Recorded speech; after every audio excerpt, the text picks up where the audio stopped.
going to answer some homeschool questions, home education questions, whichever term you prefer.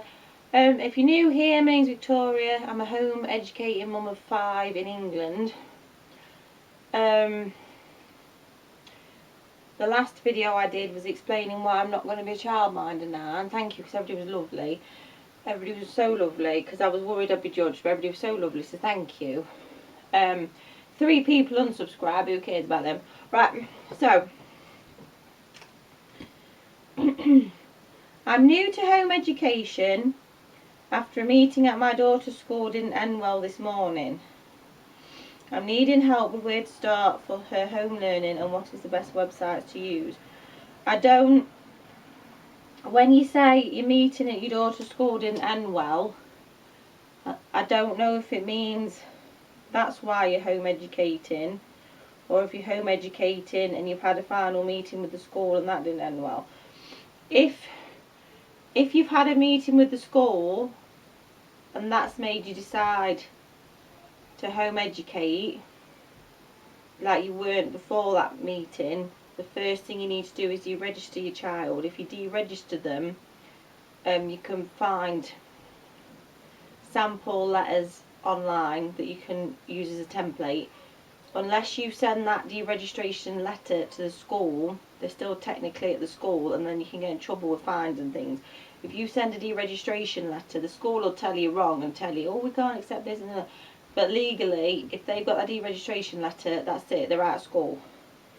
So that's the first thing you need to do if you've suddenly decided to home educate because of how this meeting went about whatever it was about. But if it's a case of you'd already decided you was home educating, you deregistered them, the school had asked you in to change your mind or tell you why you're wrong or whatever, and that didn't end well, you've already deregistered them, so whatever to them.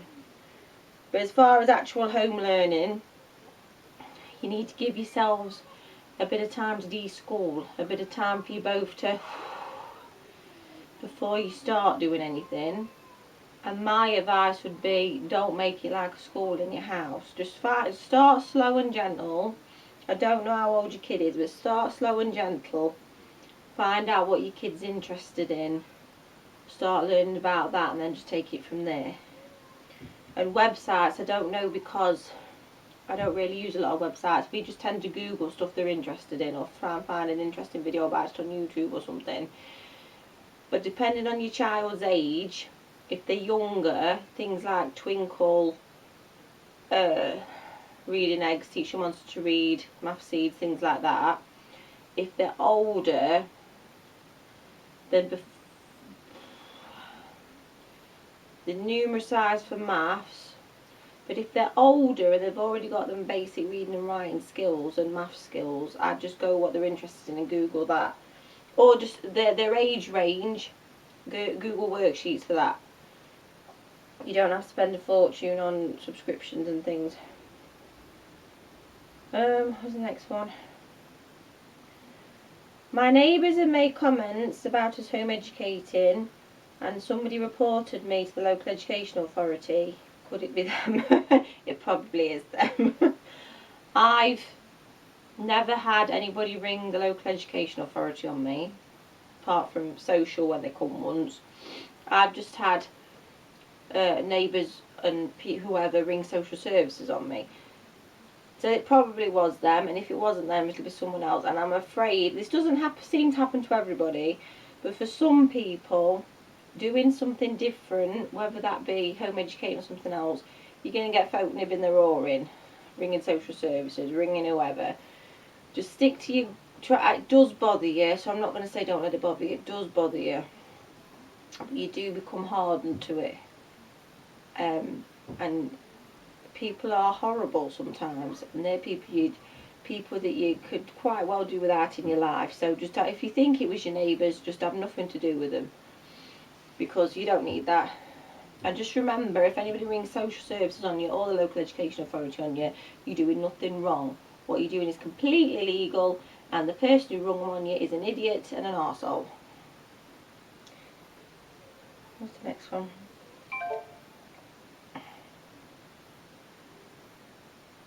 This one's quite personal, so I'm just going to paraphrase it. Someone who's new to home educating their child, they went to a home ed meet-up and it didn't end well, and all the other home ed meet-ups are miles away, and they're really worried because they want their kids to socialise.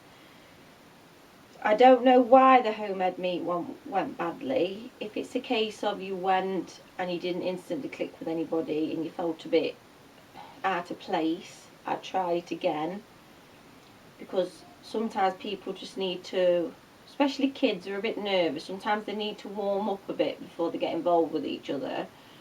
So I'd try it again. But if it's a case of you seriously you just know you're not going to enjoy it there, and somebody was rude to you or it just wasn't your thing, don't panic. Look, I don't bother with the big home ed meetups now because they're always miles away and they've always been a waste of time. Apart from one, there was one, a lady rented a hall, and we went and it was enjoyable, but the thing is it was a nightmare on the bus and we didn't go again, and I felt quite bad because it was quite a nice meet-up, it's just it was a nightmare. But we have been to ones that were a waste of time, or the person was rude or it was dead clicky or whatever. Now I've got, well, I did have 3 home ed friends, but 2 of them aren't home educating anymore, but we're still friends, we still meet up. There's only one that was home educating, who is still home educating, that we meet up with. The rest of my homeschool mates are online. But it doesn't have to be, just because you're home educating, it doesn't mean you have to bother with other homeschool, home educating families. It's nice if you do, it's nice if you find your people, but don't worry about it if you don't. Just because you're educating your kids in a similar way doesn't necessarily mean you're going to get on. And I get flack for saying that, but it's true. Majority of my kids' friends are kids that go to school, and if they are good friends, they will understand the fact that you live differently. If they start being arsey about it, or they start telling, you know, stuff their parents have said, that, you know, you should be going to school, but proper friends, you don't get that, or at least you won't once they get used to the idea that they're not going to school. My kids have friends locally, and they have the children of our friends, the home ed friends. They go to clubs. It doesn't have to be an home ed club. My daughter goes to Drama Rainbows Sunday School. 2 of my sons go to Scouts and Sunday School. The other one goes to Beavers and Sunday School. There's lots of clubs. It doesn't have to be home ed. But don't totally write off home ed friends. Something else might crop up, or you might, if you're new to home educating, you might feel better going when you feel more sure of yourself and braver. So don't let it dishearten you. And there's plenty of ways to socialise. It doesn't have to be. How are you homeschooling your 12-year-old? I have an 11-year-old that's heading secondary school this year, and I'm looking into homeschooling him. The school has failed him. He's 3 years behind and has dyslexia. Any advice? Welcome, thanks. Well, you've answered your own question when you've said school's failed him, so you can't do a worse job than the school, can you?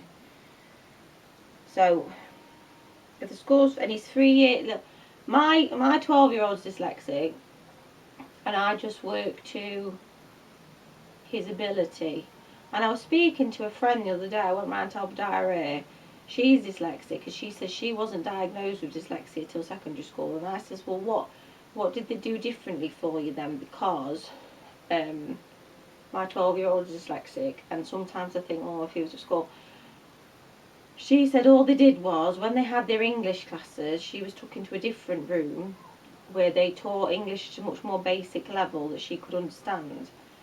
And then GCSE, she had a scribe, so just write it for her. So, not exams, but as far as actually teaching, do it as a more basic level, at his level. So I'm saying he, I don't know if, yeah, he, sorry. Just do it at a more basic level, at his level. As long as he's learning, it doesn't matter what level it's at. He'll get there.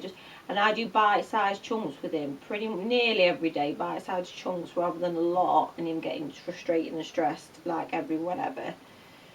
So little short bite-sized chunks for your reading and writing. at his level. There's no point in stressing about things. You're educating your child, not the nation's children that are put into little boxes. So just do it at his level. And other than that, just do it the same as you would any of your other kids. It doesn't matter if it's at secondary school age. At his ability, his interests, and just keep moving forward. It doesn't matter how fast that moving forward is, as long as you are moving forward, so don't stress about it. Aren't they making things more difficult for this home education stuff? I want my son out of high school. They keep threatening to do a homeschool register in England, but they haven't actually done it. And even if they do it, it could take years to implement. And if you're going to wait for them to turn around and say, we're not going to do anything, you'll never homeschool. So if you want to do it, just do it. Just do it. Just make sure you know your rights. It's a lot easier once you know your rights. If anybody pokes their nose in. One last one.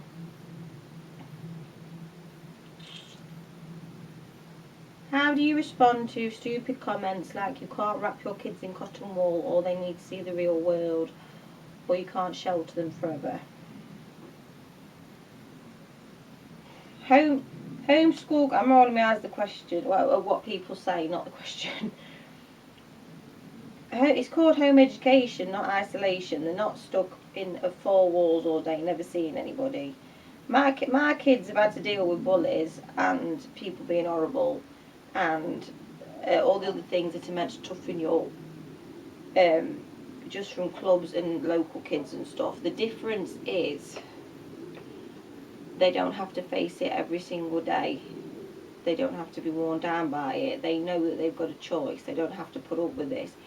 And that's the thing, isn't it? The real world, we're all living in the real world. It's just how you want to live in it. If you're brought up to think, I've got to put up with people treating me like crap, I've got to do this every single day whether I want to or not because that's what I've got to do, chances are when you're grown up and you're in a job and they're treating you like rubbish, you're gonna think I've got to come to one every day, I've got to put up with this and if you're told that you don't have to put up with this when you're grown up, you'll know you haven't got to put up with it.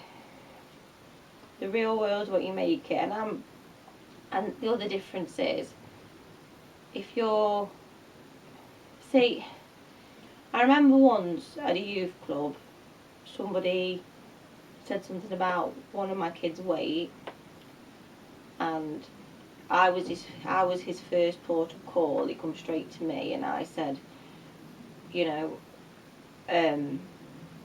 stay away from her if she's going to say things like that. And there's more to health than weight, and you're not fat anyway, but there's more to health than weight. As long as you're eating correctly and exercising, you'll be fine.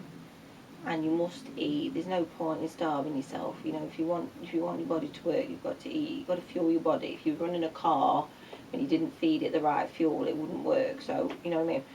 That was his first port of call. The difference is, if he was at school and somebody had said that, I wouldn't have been there to be his first port of call, and he probably would have had that said to him every single day, over and over again, until it's ground into his head that he's fat. So, you're not stopping them being able to face the real world. If anything, you're helping them prepare for it better because you're there to guide them through them situations and them horrible business to sort of grind in their head. Right, I'm going to go, my loves. My knee hurts. Oh, I hope the camera hasn't died. If you like that, please subscribe. I'm doing homeschool and large family vlogs on Patreon. I'll link it below. I also have 2 homeschool books out on Amazon that I'll link below. If you like, have a look. Bye bye.